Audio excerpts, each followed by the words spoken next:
जो मोबाइल आप 100 रुपये का रिचार्ज कराते थे, वो मोबाइल अब आप 700 रुपये का रिचार्ज करा रहे हैं। जो दाल आप 100 रुपये का खरीदते थे, वो दाल आप 200 रुपये का खरीद रहे हैं। जो पेट्रोल आप 50 रुपये का खरीदते थे, वो पेट्रोल आप 100 रुपये का खरीद रहे हैं। जो गैस सिलेंडर आप 500 रुपये का भराते थे, वो गैस सिलेंडर आप 1200 रुपये का भरा रहे हैं। तो महंगाई अगर देश के लिए बढ़ रही है, तो विद्यार्थियों के लिए भी महंगाई बढ़ रही है ना। उनको कोई कंसेशन नहीं मिलता है।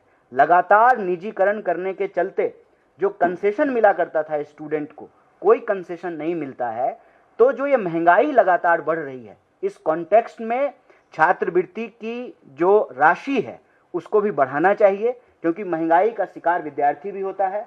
आप समय पे स्कॉलरशिप जो तय किया गया है उसको दीजिए, उसको वक्त के अनुसार महंगाई से जोड़ करके, इन्फ्लेशन से उसको जोड़ करके उसकी राशि को बढ़ाइए। और दूसरा, जो SC ST सब प्लान का पैसा है उसको बिना डाइवर्ट किए हुए देश के जो पिछड़े वर्ग के विद्यार्थी हैं, जो गरीब विद्यार्थी हैं, जो दलित आदिवासी हैं, जो माइनॉरिटी वर्ग के जो हॉस्टल्स हैं, उसके लिविंग कंडीशन को बेहतर कीजिए।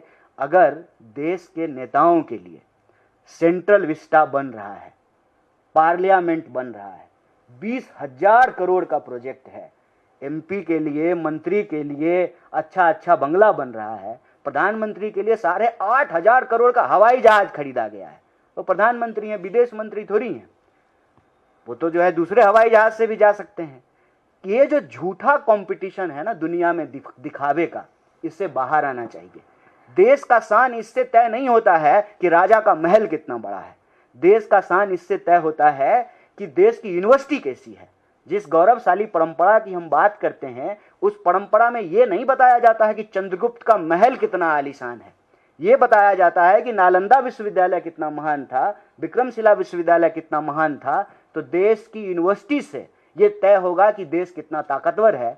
सरकार बिना किसी देरी के इस पर तुरंत पहल करे और आने वाले दिनों में संविधान लीडरशिप प्रोग्राम के तहत, जो कि व्हाइट टी शर्ट मूवमेंट का उस अभियान का एक पहल है, हम तमाम देश के हॉस्टलों में 100 दिन के भीतर जाएंगे। और देश के आम लोगों से भी ये अपील है, ये शिक्षा का सवाल है, ये आपका सवाल है, ये देश का सवाल है, ये आपके आने वाली पीढ़ी का सवाल है। आप भी इस मुहिम से जुड़िए। संविधान लीडरशिप प्रोग्राम के तहत हॉस्टलों के ऑडिट में हमारी मदद कीजिए। बहुत बहुत शुक्रिया, बहुत बहुत धन्यवाद।